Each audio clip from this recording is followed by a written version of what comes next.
Welcome to Sectors Up Close. I'm Elena Casas.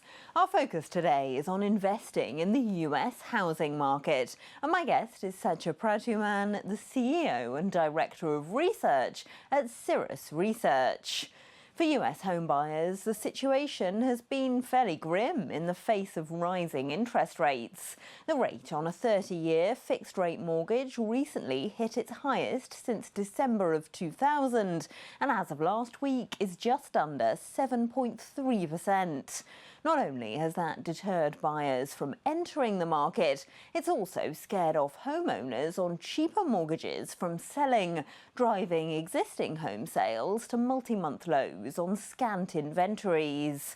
That's meant home buyers who can afford to buy have been forced to look elsewhere. Sales of new family dwellings were up 32% in July over last year, and that has translated into a boom for house builders. The Dow Jones US Select Home Construction Index is up 37% so far this year.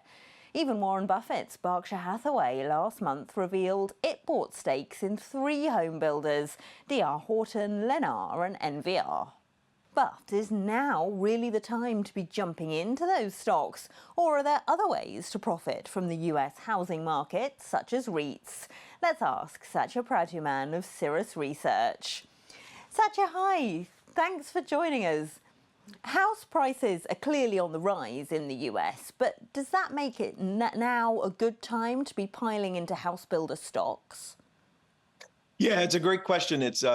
We've seen such a strong move, depending on which measure you're using, it's up over 30–40% year to date. It's always troubling as an investor entering any investment. I think, though, to step back and understand that the fundamentals, the supply-demand imbalances that exist in the US are pretty significant, and that forces this revisiting. So the investor who's casually looking in this space have to really, you should be thinking longer term, where does this piece fit in your overall portfolio? And to some degree, I think it still fits in the portfolio. Longer term, though, rates are reaching a peak and will eventually come down, which should bring more housing inventory back onto the market as people are eventually able to sell. So some analysts have suggested this might be a good time to short those stocks. Do you agree? I disagree. I think the fundamental movement underway is multi-year. This took over a decade to really come into view, where it was really the fallout of the Great Recession back in 2007. So that underdevelopment of housing had really built up with a new generational demand. What's really occurred, though, is the pandemic has sort of supercharged this moment. So you've got a few moving parts here. One is just sort of a generational need for housing that's underbuilt stock.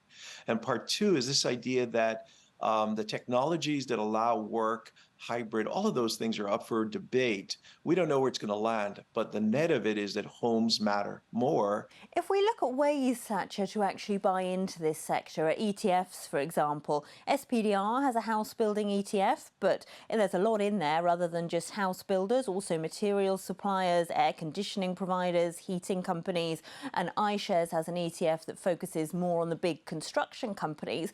What's the best approach in your view? Yeah, I mean, I think they're terribly interlinked. If you look at the correlation for most of these ETFs, they're going to be over 0.9. And so you really, I'm not sure we need to be this surgical in the space, because the sort of supply chain that's needed for the home builders are equally important. There may be some nuance there at the stock picking level between margins and valuations. Our valuations of the firms in these ETFs remain constructive. They're nowhere as discounted as they were 6 months ago, but that's okay. Especially if you're thinking longer term, they should earn their way well into these multiples. Another way to get exposure to the housing market, of course, is through mortgage REITs, which at the moment are trading fairly low compared to historical averages. What do you think of those at the moment? Yeah, the REIT sector has been broad brushed by the overall office REITs. The problem is the multi-sector REITs are all underwater because of that exposure. As a result, I think these groups are trading on the cheap.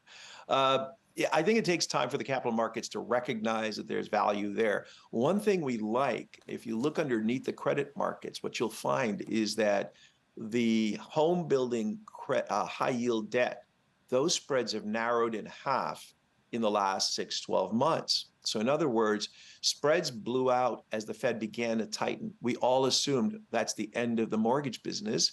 They rocketed up, and then in the last 12 months, those spreads have really been cut in half down to like a 370 or so over treasuries. So cheaper than the high yield market, by the way, that spread.